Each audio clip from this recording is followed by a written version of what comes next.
So మొత్తంగా 29కి west Bengal ఎన్నికల తర్వాత ఎగ్జిట్ పోల్స్, ఆ తర్వాత మే 4న రిజల్ట్ వస్తాయి కాబట్టి ఇక ఆ రోజు మాట్లాడదాం ఏం జరగబోతుందో.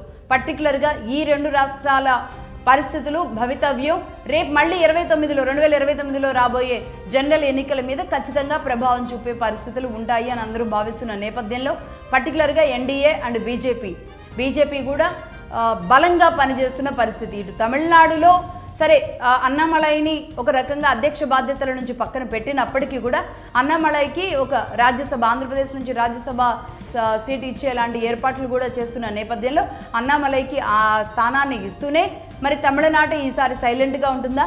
వెస్ట్ బెంగాల్లో మాత్రం గట్టిగా తాను ఇప్పటి వరకు చేసిన ఫోకస్ ఏదైతే ఉందో బీజేపీ వెస్ట్ బెంగాల్ మీద మాత్రమే ఫోకస్ పెట్టుకొని ఉందా తెలియాల్సిన అవసరం ఉంది. ఇక అలాగే తమిళనాడుకి ఆంధ్రప్రదేశ్ ముఖ్యమంత్రి కూడా వెళ్ళి ప్రచారం చేసి వచ్చారు ఏఐడిఎంకే తరపున. ఇటు తెలంగాణ ముఖ్యమంత్రి వెళ్ళి సపోర్ట్ చేసి వచ్చారు డిఎంకే తరపున. సో ఒక రకంగా ఇక్కడ ఆంధ్ర గెలుస్తుందా, తెలంగాణ గెలుస్తుందా, తమిళనాట అనేది కూడా ఒక రకమైన ఆసక్తి ఉంది. ఇక వెస్ట్ బెంగాల్ వరకు అయితే మన వాళ్ళు ఎవరూ వెళ్ళలేదు, కానీ మరి వెస్ట్ బెంగాల్ని మాత్రం అందరూ గమనిస్తున్నారు. ఈక్వల్గా అన్ని రాష్ట్రాలు ఈక్వల్గా గమనిస్తున్నాయి. నిజానికి దీదీ ఓడిపోవాలని అన్ని పార్టీలు కోరుకుంటున్నాయి, అన్ని ప్రాంతాల్లో కూడా.